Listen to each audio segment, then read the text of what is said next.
다시 또 이렇게 불러주셔서 감사합니다. 오늘 함께 나누려고 하는 것은요, 지난번에도 잠깐 말씀드렸던 것 같은데, 복음의 맥에 대한 개관입니다. 원래 복음의 맥을 말씀을 드려야 되는데, 그거는 좀 길고 한 번에 나누기는 어려울 것 같아서 그 중에서도 개관으로 잡았는데, 또 그것을 40분 안에 끝내달라고 해서 개관 중에서도 또 개관이 될 것 같습니다. 제가 줄일 때까지 줄여서 노력은 해보겠습니다만은 좀 길어도 용서해 주세요. 오늘 말씀드리려고 하는 복음의 맥인데, 이 복음의 맥은 성경의 맥과는 다릅니다. 여러분들 다들 성경의 맥은 알고 계실 겁니다. 그것은 성경을 역사적인 중심으로 서로 어떻게 연관되어 있는가를 좀 더 잘 이해할 수 있도록 그렇게 정리된 거거든요. 저도 그 교육을 받아봤기 때문에 압니다. 근데 그것은 복음의 맥과는 거리가 있죠. 성경 자체를 이해하는데 도구로 사용되는 겁니다. 그래서 오늘은 이것과 다른 전적으로 복음에 대한 그 맥을 제가 할 수 있는 데까지 설명해 드리도록 하겠습니다. 그리고 오늘 말씀드리는 내용은 사실 지난번에 하나님의 선물 보따리라고 하는 그런 이름으로 주제로 말씀드렸던 그 내용도 포함되어 있기 때문에 지난번에 말씀드렸던 것을 전체적인 틀 속에서는 짚고 넘어가야 되기 때문에 그것은 간단하게 넘어가겠습니다. 다들 알고 계시라고 믿기 때문에. 그리고 먼저 자료를 드린 것은 여기 인용할 말씀, 이것을 먼저 한번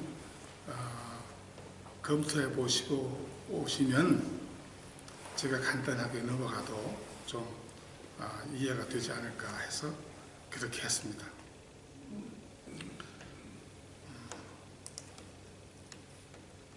그래서 지난번 성경과 복음에 대한 지난번 말씀드렸는데요. 다시 한번 정리를 드리면은 성경은 하나님의 구원에 관한 책이지요. 그런데 그 구원은 전적으로 하나님의 은혜에 의해서 믿음으로 의롭다함을 받음으로 이루어집니다. 그래서 이신칭이라고 그랬죠. 근데 이 성경을 포함한 사건들이 말이죠, 역사와 그 저자 또는 쓰여진 문학 형식에 따라서 정리가 되어 있기 때문에 진짜로 중요한 복음의 내용들이 그 사건에 따라서 전 성경에 조각조각 흩어져 있는 퍼즐처럼 그렇게 되어 있습니다. 그래서 성경을 아무리 여러 번 읽고 해도 그것을 전체적인 복음의 의미를 파악하기도 굉장히 힘이 듭니다. 그것이 퍼즐도 이 개수가 많은 것을 여러 개 있으면은 그것을 맞추기 힘들잖아요. 근데 더더군다나 이 성경의 복음은 영적인 그 깊은 의미를 가지고 있기 때문에 이것을 흩어진 것을 맞춘다는 것은 그리 쉽지 않습니다. 굉장히 어려운 것 같아요. 그래서 그 해석에 있어서 보는 사람마다 분분하게 많이 달라지고 있습니다. 그래서 마치 코끼리를 갖다가 배를 만지고 또 등짝을 만져보고 또는 다리, 코 이렇게 만져보면서 그 코끼리가 어떤 것인지를 가늠하는 것과 같은 그런 것이라 볼 수 있습니다. 그것을 많이 전체적으로 만져본다 해도 사실 코끼리 그 전체적인 것을 한눈에 보는 것과는 다르잖아요. 그러니까 그 전체적으로 보면 그 코끼리의 우람하고 그 균형이 맞춰 있고 한 그것을 보고 감탄할 수 있는데 만져보는 걸 가지고서는 그렇지는 못하거든요. 그렇다고 조각복음이라도 있다 해가지고 그걸로 우리가 구원을 못 받는다는 것이 아니고, 그것이 큰 문제가, 신앙생활을 하는데 아주 큰 문제가 있다는 건 아닙니다. 그걸로도 충분히 구원도 받을 수 있고 신앙생활도 여러분들처럼 잘하고 있습니다. 근데 문제는 이 복음을 전체적으로 알지 못하면은 그걸로 인해서 하나님이 어떤 분이구나 하고 코끼리 전체를 보고 야 코끼리 멋있구나 이렇게 느끼는 것처럼, 그와 같은 하나님의 그 복음에 대해서 우리가 알지 못하고 거기에 대해서 전적으로 그렇구나, 멋있구나, 하나님 정말 신뢰하구나, 신뢰할 만하구나, 이런 생각을 불어일으키기에는 굉장히 문제가 있다. 또 조각복음을 보다 보니까 실제로 그 하나님의 그 의도하신 바를 갖다가 오해하는 부분도 생기기 때문에, 제가 경험해봤기 때문에 압니다. 제가 그것 때문에 사실 한 10년 동안 방황했던 사람이기 때문에 그걸 알지요. 우리가 이런 문제가 있습니다. 그래서 이 복음을 제대로 이해하기 위해서는 전체적으로 하나로 된 그 복음의 틀을 이해해야 됩니다.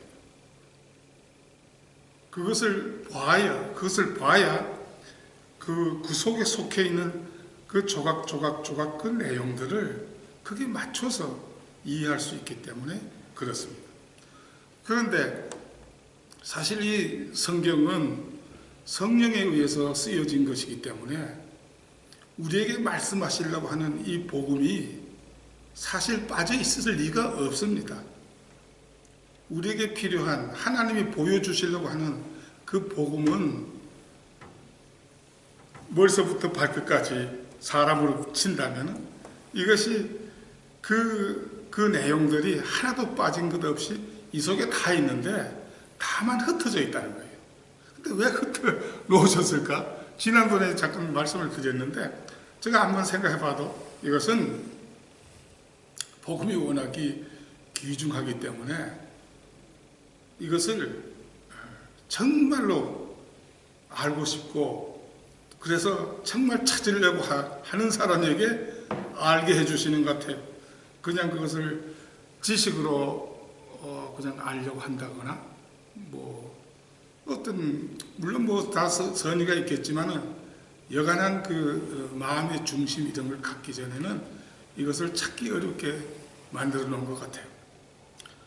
그래서 이 복음을 짝으로 찾아야 되는데, 성경 말씀에 이사야서 34장 16절, 너희는 여호와의 책을 자세히 읽어보라. 이것들이 하나도 빠진 것이 없고 하나도 그 짝이 없는 것이 없으리니 이는 여호와의 입이 이를 명하셨고 그의 신이 이것들을 모으셨습니다. 이렇게 되어 있거든요. 물론 이 말씀은 이의가 있긴 합니다.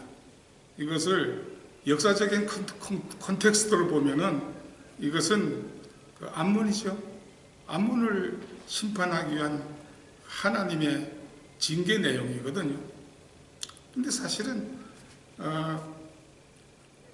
원래 구약이라는 것이 그때 역사적인 사건 속에 숨은 그림처럼 하나님의 그 복음의 내용을 갖다가 숨겨놓은 것이거든요. 우리 언약은 안 그렇습니까? 좀 이따 살펴볼 텐데, 언약도 사실은 가나안 땅을 갖다가 이스라엘 민족에게 그것을 상속해 주시겠다는 그 약속이 암만 읽어봐도 그거는 너무나도 분명해요.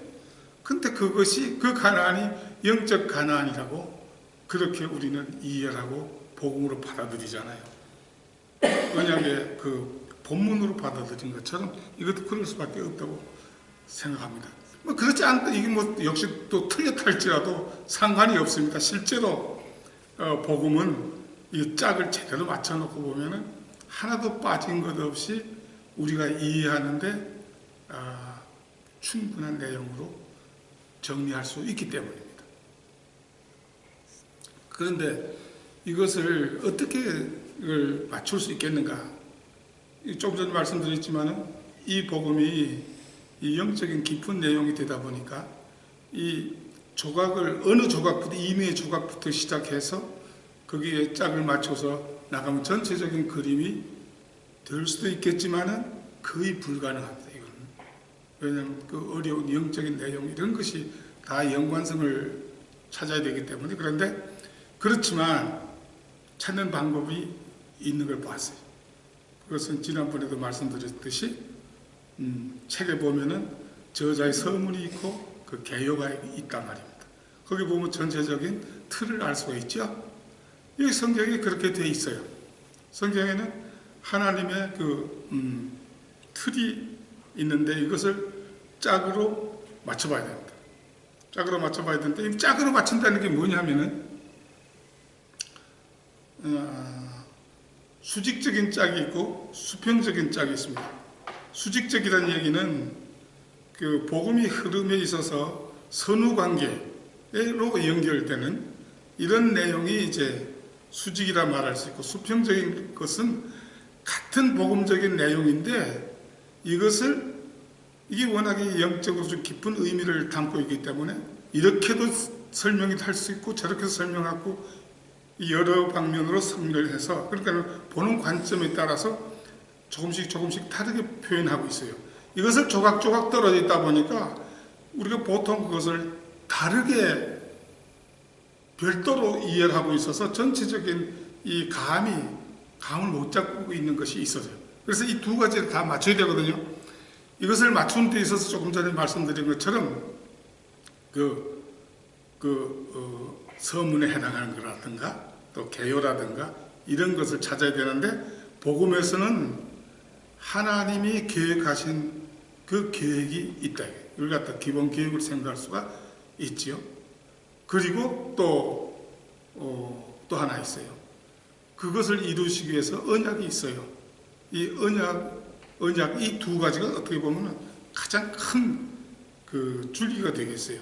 이것을 근거로 해서 관련된 짝을 맞춰가면은 그 영적 의미를 생각하고 연관성을 생각하면 전체적인 것이 나옵니다.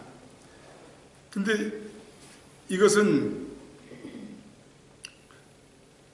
결국 예수 그리스도에 의해서 성취가 된 것 아닙니까? 그래서 이게 전체적인 틀이 되죠. 근데 이것을 복음을 볼 때 탑다운 방식으로 봐야 돼요. 왜 그러냐면은 공학을 안 하셔도 대충 또 이해하시리라 생각이 되는데요. 설계도 보면은 처음에 가장 중요한 것이 만들어지는데 그것이 뭡니까? 개념 설계라 그러죠. 개념 설계. 개념 설계는 보통 지금까지 없던 그 기술이 아닌, 알고 있는 기술이 아닌 것을, 예를 들어서 지금까지 있는 건 한 100층 정도 건물밖에 못 짓는데 한 200층 건물을 짓는다고 하면은 그것을 짓기 위해서는 바람의 문제라든가 지진의 문제라든가 이 해결이 지금 현재까지 아니거든요. 현재 안 된다고 봤을 때 이것을 어떻게 해결할 것이냐는 새로운 아이디어를 해가지고 거기에 대한 개념을, 해결 방법에 대한 개념을 먼저 잡고 하는 게 개념 설계란 말입니다. 그리고 그것을 베이직 설계로 넘어간 다음에 다시 디테일로 들어가거든요. 그리고 이제 공사를 하게 되는데, 그렇다면 그 중요성이 어디 있느냐 하면 처음부터 개념 설계에서 그 포인트를 잡아놓은 이 내용이 아주 중요하다. 그게 놓치면은 다 허물어지고 마는 거 아닙니까? 그리고 그 다음에 와서는 베이직에서 찾아야 된다고요. 근데 베이직에서 그 설계된 내용대로 안 하면은 그 디테일이 엉망이 되고 그 건물이 제대로 안 되잖아요. 이 성경에도 사실은 이렇게 되어 있는 겁니다. 그러니까 하나님의 그 기본 계획 속에서 우리 복음의 중요한 의미를 찾아야 되고, 그리고 그것을 우리에게 실현시켜 주시기 위해서 언약을 해 주셨는데 그 언약 속에서 또 찾아야 됩니다. 그런데 아쉽게도 우리가 이걸 맞추지 않고 찾다 보니까 막 빠졌어요. 더 중요한 것은, 중요하게 빠진 중에서 제일 중요한 게 뭐냐면 언약의 의미가 빠져 있습니다. 우리가 구원받았다고 하지만은 믿음의 조상 아브라함과 맺은 그 언약이 우리하고 무슨 상관이 있는지에 대해서 사실은 잘 모르고 오히려 간과해 넘어가고 있는 것입니다. 이 부분을 오늘 좀 집중적으로 살펴보도록 하겠습니다. 그러면 하나님의 기본 계획은, 하나님은 태초 이전에 벌써 우리를 미리 아시고 택하신 약속의 자녀들을 말이죠. 그리스도 예수 안에서, 즉 예수 안에서라 하는 얘기는 그리스도의 대속과 구속으로 그리스도를 닮은 거룩하고 흠이 없는 자녀로 만드시겠다는 것이 그 기본 계획입니다. 근데 이 구원은 말이죠, 하나님의 은혜의 영광을 받으시기 위해 가지고 전적으로 처음부터 끝까지 하나님의 은혜로 이루어졌다는 겁니다. 이것만 해도 사실은 우리 복음이 어떤 것인지를 감이 잡혀요. 근데 그 내용에 디테일한 것이 없어 그렇지 이 속에 들어있어요. 이것만 제대로 박혀 있어도 우리 구원은 흔들 리가 없을 만큼 대단한 요점이 들어있습니다. 그 내용 중에 오늘 본문으로 선택한 그 에베소서 1장 4절에서부터 7절 말씀을 간단히 빨리 읽어보면요. 곧 창세전에 그리스도 안에서 우리를 택하사 우리로 사랑 안에서 그 앞에 거룩하고 흠이 없게 하시려고 그 기쁘신 뜻대로 우리를 예정하사 예수 그리스도로 말미암아 자기의 아들들이 되게 하셨으니 이는 그의 사랑하시는 자 안에서 우리에게 거저 주시는 바 그의 은혜의 영광을 찬미하려는 것이라.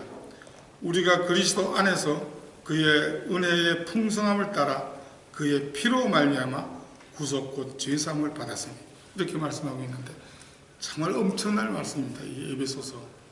제가 로마서를 공부했지만은 실질적으로 이런 내용은 그 복음의 그 진수의 핵심을 갖다 찌르고 있는 말씀이거든요. 여기 보면 그 앞에 거룩하고 흠이 없는 자기 아들이 되게 하셨다는 거예요. 거룩하고 흠이 없다는 것은 뭡니까? 하나님을 지칭하는 말씀 아닙니까? 왜 그렇게 우리를 만드시겠다는 것이 들어있어요. 그리고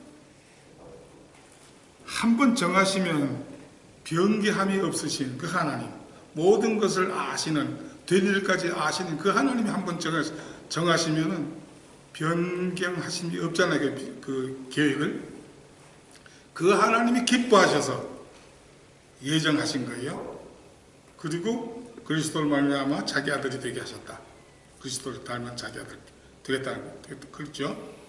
그리고 거저 주시는 바 그의 은혜의 영광을 찬미하게 하심이라. 이거 좀 새겨볼 일이 있어요. 새겨보셔야 돼요. 하나님이 예수 그리스도를 통해서 그저 우리를 구원해 주신 거기는 이유가 있는데, 그 구원을 받을 약속의 자녀들이 하나님이 전적인 은혜로 나를 갖다 구원해 주셨다고 하는 것을 감사하고 찬양하는 그러한 찬미를 하나님께 드려서 그 하나님이 그거를 받으시기 위해서 그러셨다는 거예요. 그런데도 우리가 행위 구원을 갖다 얘기한다는 것은 전혀 복음과는 동떨어진 얘기입니다.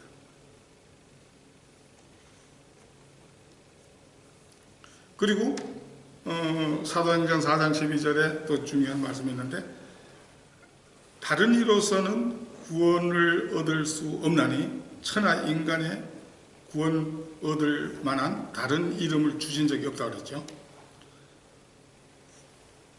이 말씀은 구원하시는 방법이 구약이나 신약이나 상관없이 예수 그리스도 안에서 예수 그리스도의 대속과 구속에 의해서만 구원이 된다는 겁니다.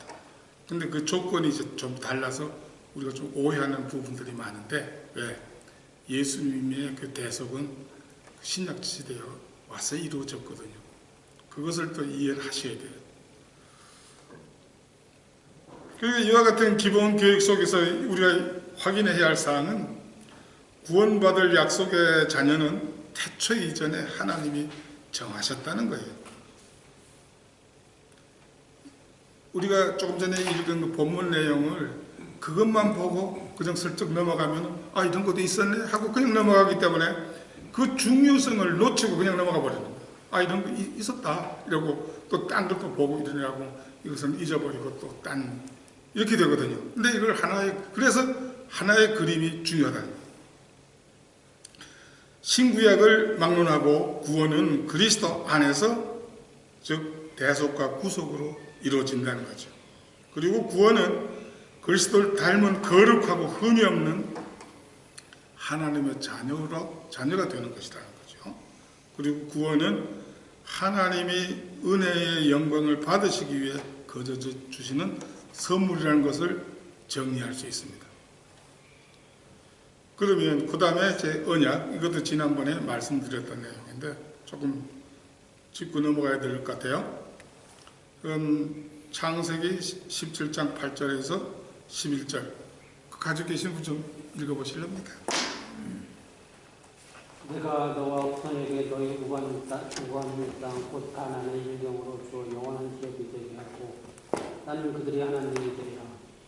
하나님이 또 아브라함에게 이르시되 그런즉 너는 내 언약을 지키고 내 후손도 대대로 지키라. 너희 중 남자는 다 할례를 받으라. 이것이 나와 너희와 너희 후손 사이에 지킬 내 언약입니다. 너희는 양들을 배우라. 이것이 나와 너희 사이의 언약의 표징입니다. 여기서 요점만 보면요, 내가 너와 내 후손, 너와 내 후손 이게 참 중요합니다. 이거 여러 번 성경을 그냥 읽어도 상투적으로 나온 거고 하고 그냥 넘어갈 수 있는데 그렇지 않습니다. 여기 후손은 믿음의 후손인 우리까지 포함을 하고 있습니다. 그건 분명합니다. 이것은 약속의 자녀를 말하는 거거든요. 그에게 너의 우관은 이 땅 곧 가나안 일경, 이 가나안 일경을 주어 영원한 기업이 되게 하겠다. 이 영원한 기업이라 forever, 영어로 forever로 되어 있어요. 이건 가나안 땅을 말아두고 하는 건 아니죠. 이 영어는. 그래서 이건 천국 가나안을 이야기하는 곧 구원을 해주겠다는 겁니다. 아브라함과 그 믿음의 후손 우리들을 하나님의 자녀로 만들어 주시겠다는 거예요. 그런데 너는 내 언약을 지키고 내 후손도 지켜라. 또 후손도 또 나와요. 또 지키라는 거예요. 근데 지키는 그것이 언약을 지키라는 거예요. 근데 언약의 내용이 뭡니까? 할례를 받으라는 거예요. 할례가 언약이에요. 하나님이 믿음의 조상 아브라함에게 언약을 이렇게 하신 겁니다.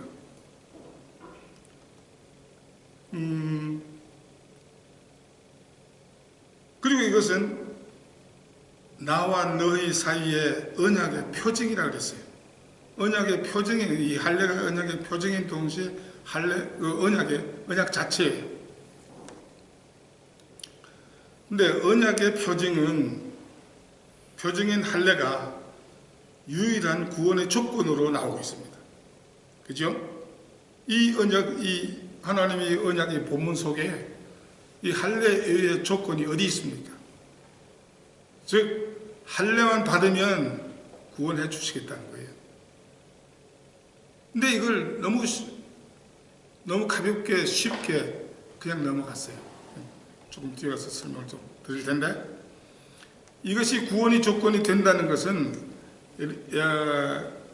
예레미야 9장 25절 26절에 나와 있죠. 여기서는 이방인들은 할례를 아예 받지 않았고 이스라엘은 말이죠, 마음의 할례를 받지 않았다는 거예요. 그거 안 했기 때문에 때가 이르면은 벌을 주겠다는 겁니다. 심판하겠다는 거예요.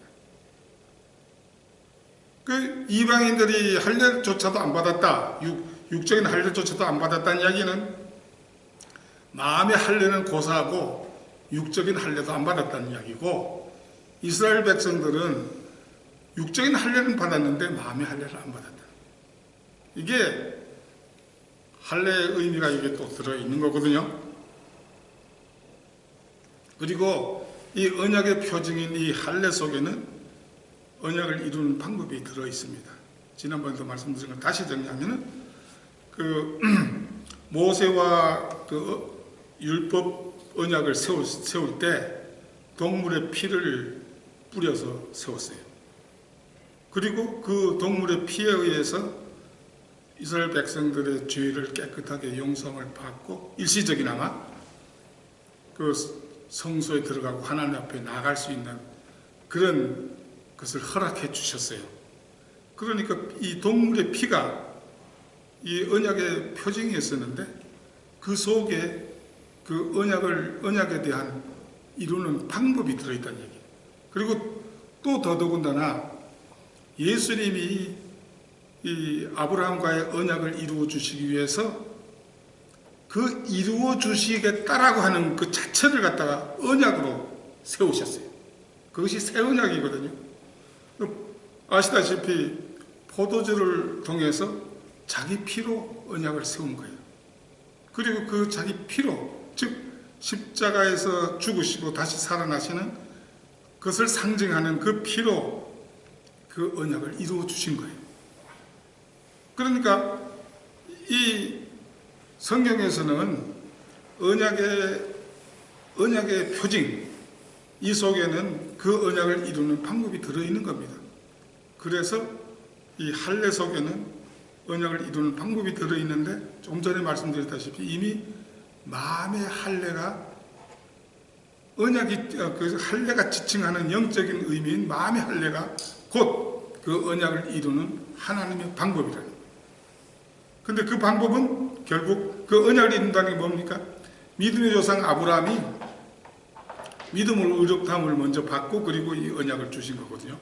그러니까 이 언약을 통해서는 그 이 할례를 통해서 믿음으로 의롭다 하실 수 있는 방법이 들어있다는 이야기예요.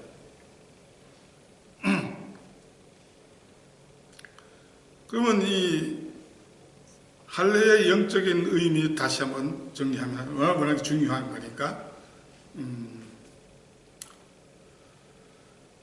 이 우리에게 문제는 육적인 할례의 부정적인 생각으로 정작 중요한 것을 정말 중요한 마음의 할례를 갖다 간과해서 그냥 지나갔어요.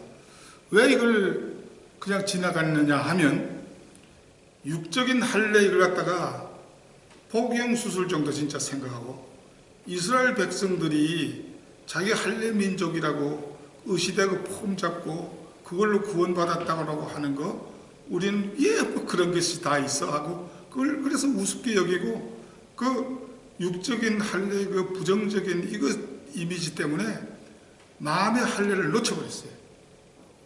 오늘날은 물론 성경 공부를 많이 하는 분들의 마음의 할례 얘기는 해요. 근데 마음의 할례를 가끔 듣는데 그 듣는 내용 보면 이거예요. 속에서부터 우러나오는 그런 믿음, 거기서 나오는 행위, 이런 것이 중요한 것이다 라고 하는 그 수준에 끝나요. 그것이 하나님이 베풀어 주시는 마음의 할례라고까지는 안 해요. 그래서 이 마음의 할례를 놓치고 넘어간 거예요. 근데 사실은 이 마음의 할례가 하나님의 구원의 핵심 중에 핵심이에요. 이걸 빼놓고서는 정말 하나님의 구원을 제대로 이해할 수가 없어요.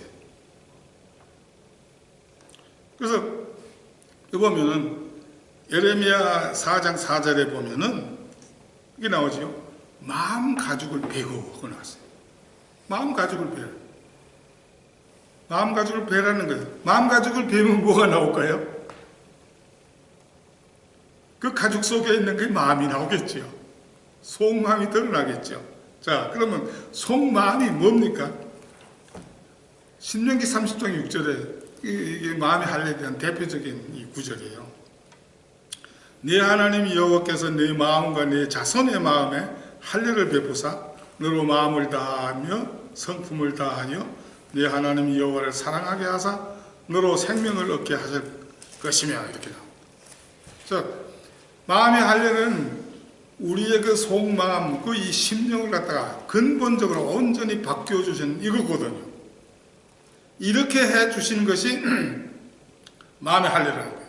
이렇게 해 주심으로 마음의 껍데기를 벗어서 이 속마음을 하나님이 새롭게 해 주신 이 속마음을 우리의 삶 속의 행동으로 드러내 보이는 이것을 상징화한 것이 할례라고 그랬어요. 이만큼 중요한 것이기 때문에 이게 구원의 조건이 되는 겁니다.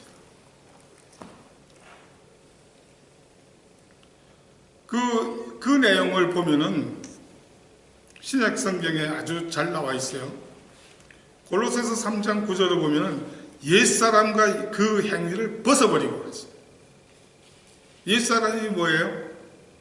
마음의 할례를 받기 전에 하나님이 이 마음을 바꿔주시기 전에 우리가 이 속마음 자체도 이미 그 죄의 그 노예가 된 상태로 완전히 죄성으로 가득 차 있었던 것이거든요. 그러면 이것으로 우리가 완전히 죄성으로 가득 차 있는 그런 사람이거든요. 근데 우리가 구원받았어도 우리 육신 가운데는 그런 죄성이 있거든요. 그러니까 이 죄성 이것을 벗어버리고 옛사람을 벗어버리라는 얘기예요.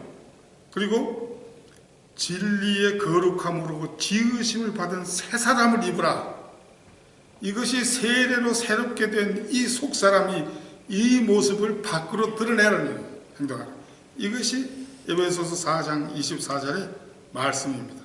그리고 또 있지만 이것은 시간 관계상 넘어가겠습니다. 할례를 받으면 믿음이 생긴다? 또 이것도 간단히 정리하면은 귀가 할례를 받지 못하였으므로 듣지 못한다.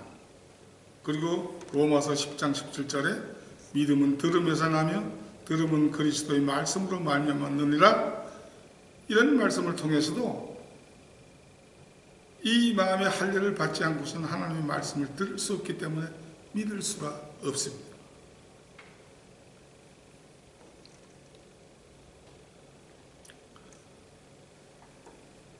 근데 이 언약에서는 마음의 할례로만 표현되어 있어요. 왜 그랬을까요? 왜냐하면 제가 아까 말씀드렸다시피 우리의 구원은 그리스도 안에서 이루어지는데 그리스도 안에서 이루어진다는 것은 그리스도의 대속과 구속이라 그랬어요. 근데 대속은 예수님이 십자가에서 달려 죽으시고 다시 살아나시는 이러한 일회성, 예수 그리스도에 의해서 이루어지는 것인데 반해 구속은 우리 각자에게 베풀어 주시는 거거든요. 하나님의 구원은 실제 핵심은 이 두 가지밖에 없어요. 근데 우리에게 베풀어 주시는 것이 마음의 할례잖아요. 그럼 우리 구속입니다. 근데 대속이 없어요. 그거는 그때 당시에로서는 예수 그리스도가 오시지도 않았고 그러므로 대속의 의미를 알 수가 없기 때문에 그런 거 하나님이 설명 안 하셨어요. 구약 보세요. 안 하셨거든요. 안 했어요. 그래서 우리에게 직접 연관이 있는 결국 우리에게 마음의 할례를 베풀어 주심으로 구원이 이루어지게 되어 있기 때문에 그것을 대표적으로 얘기한 거예요. 거기만 그래서 얘기가 되어 있고 이와 같은 언약을 또 한번 다시 한번 정리하면요. 마음의 할례는 신구약 공히 하나님이 베풀어 주시는 구속사역입니다. 마음을 근본적으로 바꿔주시는 것은 이거는 구약이나 신약이나 다를 수가 없어요. 아까 말씀드렸다시피 같은 것을 표현을 달리 해서 하고 있는 것이 많은데 마음의 할례가 세례로 표현된 거예요. 물론 조금 다른 점이 있어요. 구원이 대속이 이루어진 이유이기 때문에 세례에 의해서는 보혜사 성령이 임하는 구약시대의 마음의 할례와는 다른 점입니다. 그것만 달라요. 할례가 믿음 하나만으로 구원하실 수 있는 하나님의 방법입니다. 할례를 받으면 성화가 이루어집니다. 이루어지지 않을 수가 없어요. 그다음부터 이루어진 내용을 살펴보면 더욱더 확인할 수가 있지요. 할례에 의해 구원이 사실상 이루어진다는 겁니다. 이 결정적인 구원이에요. 그래서 할례를 받으면 하나님의 자녀가 된다고 언약으로 약속 그렇게 하신 거예요. 그러면 이제 지난 시간에 안 했던 이 부분이 오늘 이제 중요하게 것이 이제부터 나오는데요. 제가 조금 전에 설명드린 이 언약은 신약과 연결해서 좀 더 보충 설명을 해드렸습니다. 그래서 조금 길어졌는데 사실은 실제 내용은 굉장히 짧잖아요. 그것만 갖고서는 이해가 도무지 할 수가 없어요. 그래서 이걸 보충하기 위해서 하나님은 율법을 주셨어요. 보충이에요, 보충. 그리고 또 하나 더 보충적으로서는 예언이에요, 예언자.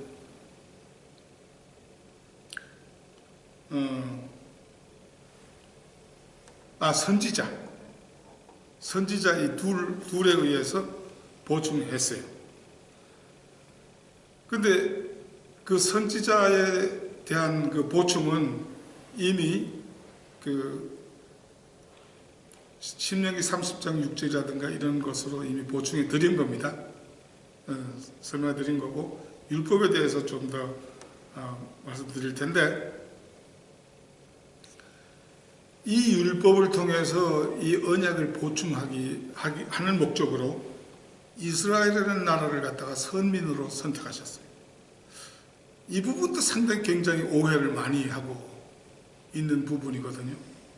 하나님은 놀랍게도 이스라엘이라는 한 나라를 이 언약을 보충하기 위해서 사용하셨어요. 그러니까 이스라엘 백성들을 선민으로 선택했다고 해서 그것으로 이스라엘 백성들이 다 구원받은 것 아니에요. 공의로운 하나님은 이스라엘 민족이 됐든 어떤 민족이 됐든 골고루 구원하시는 것이 하나님의 계획이에요.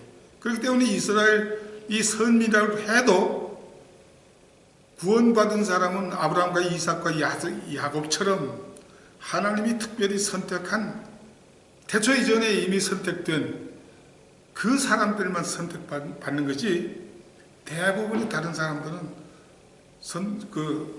구원과는 무관한 겁니다. 이것이 선민 이스라엘의 특징이고요.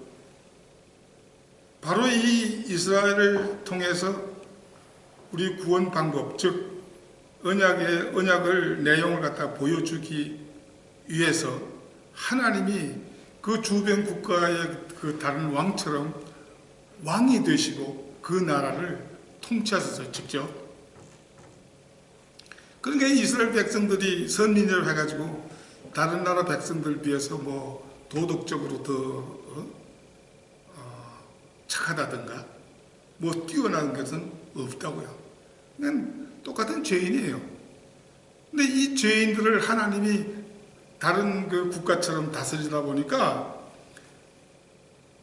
그걸 다스리기 위해서 주신 것이 율법이거든요. 그런데 그 율법이 크게 나누면 두 가지로 나눠져요.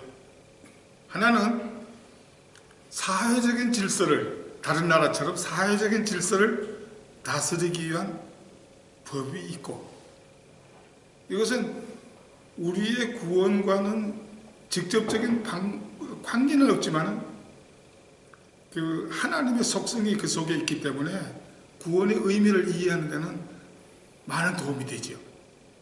그리고 또 진짜 중요한 이거는 선민으로서 하나님이 택한 백성을 구원하는 그 방법을 보여주기 위해서, 즉 대속과 구속의 그 의미와 방법을 보여주시기 위해서 제정된 것인데, 이것은 뭘로 보여주시냐면은 이스라엘 선민들이 하나님 앞에, 거룩하신 하나님 앞에 나가는 이 방법을, 죄인이 하나님 앞에 나가는 이 방법을 법으로 보여주는 거거든요. 여기 또 한 그룹이에요. 이 속에 우리의 구원 방법이 들어있다는 이야기죠. 그러니까 크게 나눠서는 이 두 가지로 되어 있는데, 이 두 번째 이 내용도 또 하나 또 나눌 수 있어요. 우리의 그 구속과 대속과 구속의 의미가 담겨 있는 그런 내용이 있는가 하면, 또 그것을 효과적으로 보여주기 위해서 그 시스템이 필요한 게 있어요. 예를 들면은 성전 건물이라든가 뭐 이런 거 있잖아요. 그걸 운영하려고 그러면 비용도 11조라든가 뭐 이런 것도 내야 되잖아요. 그렇게 내게 하는 이것도 규정해 놓은 것이 있어요. 그럼 이것은 실제 우리 구원과는 무관해요. 그래서 우리 구원과 유관한 것이든, 또 두 번째 관계가 없는 이런 것이든, 예수 그리스도가 오는 날 끝나요. 끝나는데 우리의 구원과 관계가 되어 있는 것은, 이것은 사실은 그 의미는 유효해요.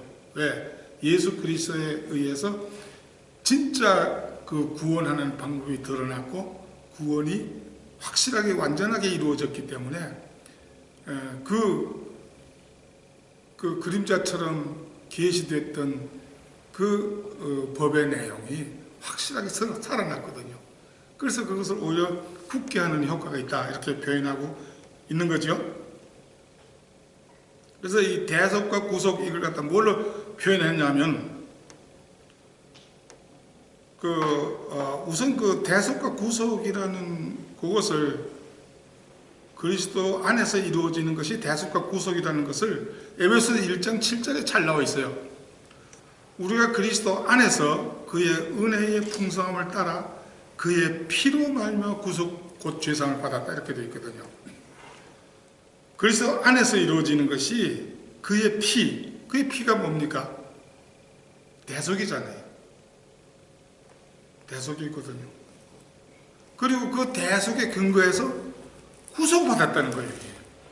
그러니까 이게 결국 그리스도 안에서 이루어지는 것은 그리스도의 대속과 구속이에요.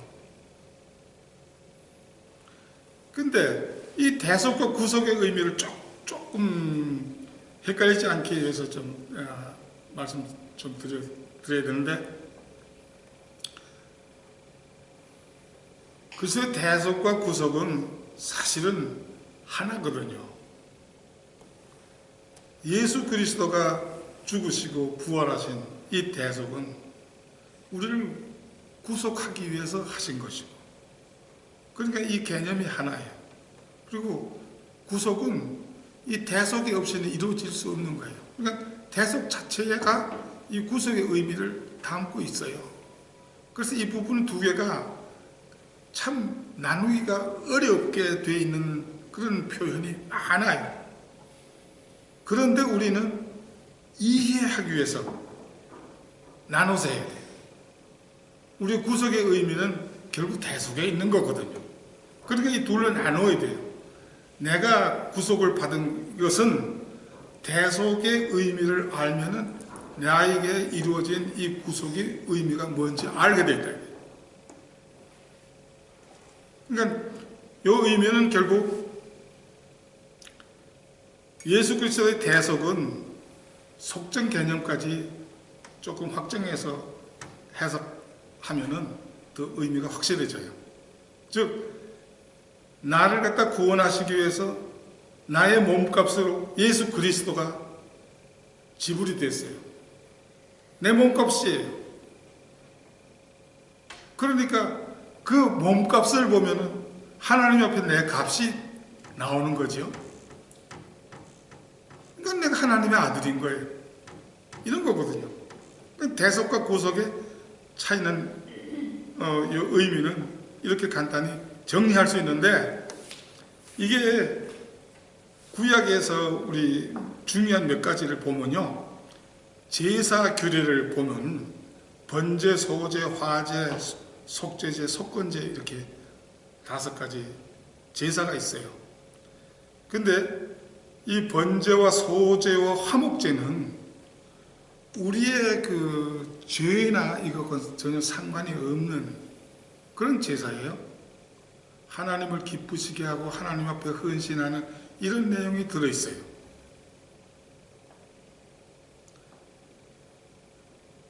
이것이 우리 구원의 내용이라는 얘기예요. 예수 그리스도에 의해서 이루어진 대속의 의미고 구속의 의미라는 이야기입니다. 그리고 더 나아가서 또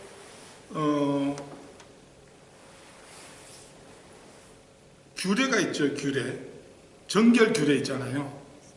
정결 규례를 보면은 뭐 여성들에게 유출 뭐 이런 것도 들어있는가 하면은 만져서는 안 될 물건들이니 이런 것도 있잖아요. 시체나 이런 거 있잖아요. 그게 무슨 죄하고 상관이 있어요? 그만큼 하나님은 거룩하시다. 우리가 구원받은 그 의미가 아까 그 기본 교육 속에서 그리스도를 닮은 거룩하고 흠 없는 자라고 한 것이 바로 이 율법의 내용 속에서도 여실히 드러나고 있는 걸 볼 수가 있어요. 이 구약의 율법을 보실 때 이런 관점에서 보시면은 될 것 같습니다. 그런데 율법으로 구원받을 수 없는 이유가 뭘까요?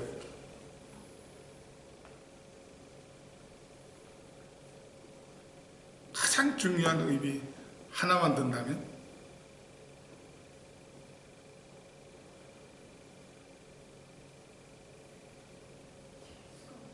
네?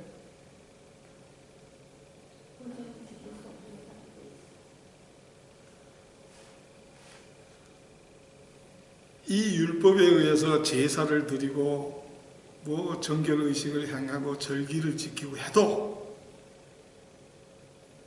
변하지 않는 게 하나 있어요. 우리 마음이 안 변해요.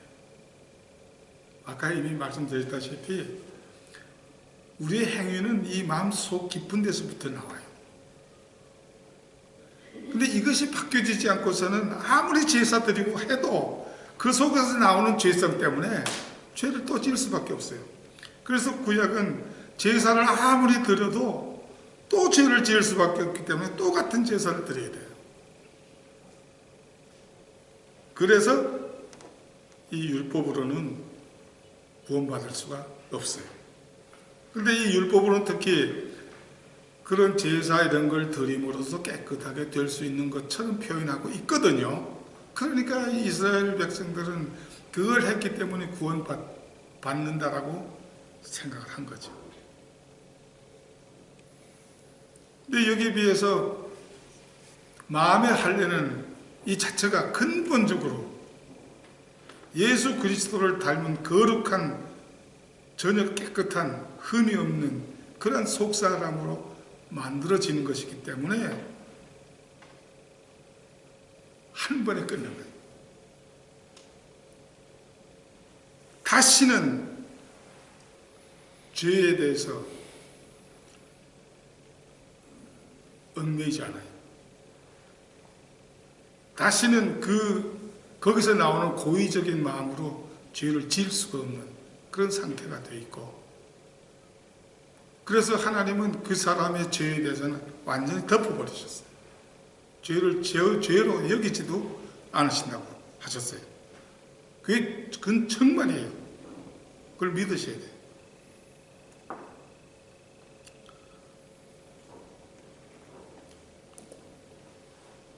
이제 마지막으로 시간이 돼요. 너무 늦었나요? 금방 끝낼게요. 그리스도가 오셔서 하신 이 사역, 이거는 벌써 대충 설명드렸어요. 이해하실 거예요. 대속을 하셨어요. 그리고 구속으로 세례를 베풀어 주셨어요.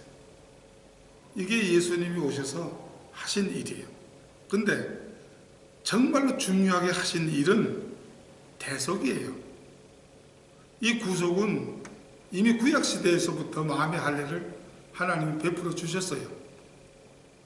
근데 이 세례는 그 내용만 좀 바뀌어서, 즉 성령이 임하게 하는 그 내용이 더 추가가 돼서 그 이후에 그 베풀어 주셨던 거예요.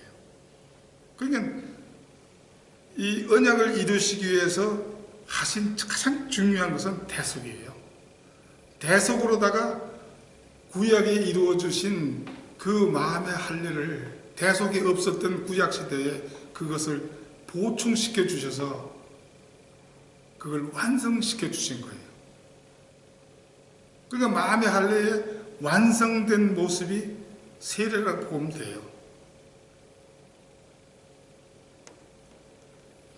근데 이게 언약하고 연관이 되어 있다는 측면에서 다시 마지막으로 말씀드릴 것은,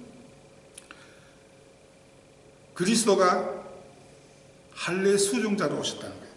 즉 할례 언약을 이루어 주시기 위해서 하나님이 계획하신 거거든요. 이거는, 이 구원은 그 하나님이 계획하신 그 하나님의 일에 그걸 갖다가 수종 들기 위해서, 할례 언약을 그 이루는 그 수종 들기 위해서 예수님이 오셔서 이 일을 하신 거예요. 근데 이것을 이루시기 위해서 예수님이 새 언약으로 이루어 주셨는데, 새 언약으로 그걸 내가 이렇게 해주겠다, 내가 죽어서 내가 죽음으로 그 피로 언약했던 그 언약을 이루어 주겠다라고 그 언약을 맺으셨어요. 그러니까 그게 예수님이 받으신 세례잖아요. 이 세례를 통해서 이루어 주시는 이 내용을 뭐라고 표현했냐면, 우리가 받을 이 세례를 갖다가 마음판에 새겨주는 하나님의 법이라고, 하나님의 법을 마음판에 새겨주시겠다고 했어요. 이걸 율법하고 잠깐 대조를 해보면은, 율법은요 동물의 피에 의해서 그 대속하는 것을 보여주셨고, 그리고 또 거기 그 내용을 갖다가 돌비에다 썼잖아요. 돌비에다 쓴 대신에 마음판에다가 새겨주셨다는 거예요. 율법을. 하나님이 예수 그리스도의 이 대속의 결과로 마음판에 새겨주셨다.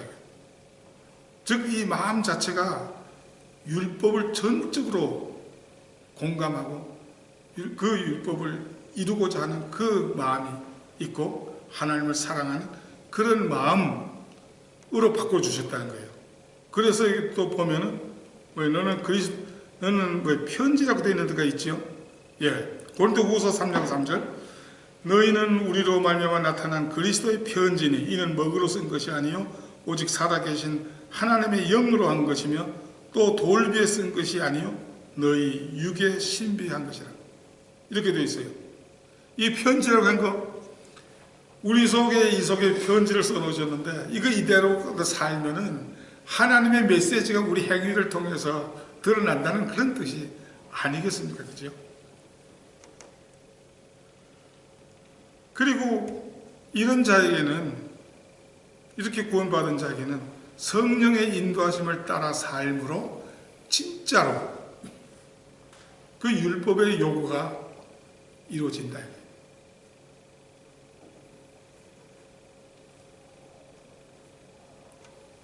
그리고 결론으로는 이것이 말이죠. 조각으로 흩어져 있는 복음을 하나님의 기본 계획과 언약을 기본 골격으로 해서 하나의 책으로 통일된 복음의 그 매개 핵심입니다. 제가 지금 너무 짧은 시간에 이걸 말씀드려서 얼마나 잘 이해가 되시는지 모르지만 혹시 뭐 필요하시다면 언제든지 보충 설명이 필요하시다면 해드리겠습니다. 감사합니다.